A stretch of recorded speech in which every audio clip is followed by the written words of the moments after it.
no segundo lugar da classificação provisória, mas 4 pontos, é um total de 8 pontos no Grande Prémio para Adriana Cab e Faixa Duque.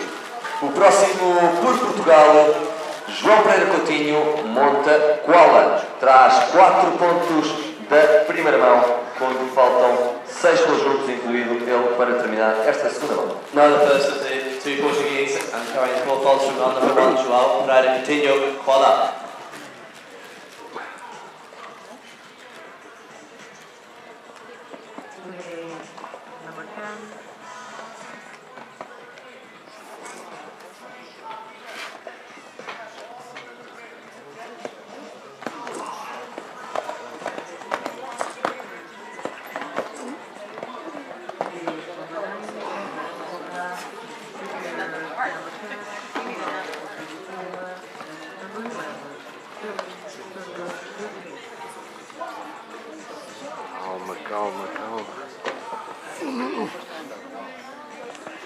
I think that was a big round of applause.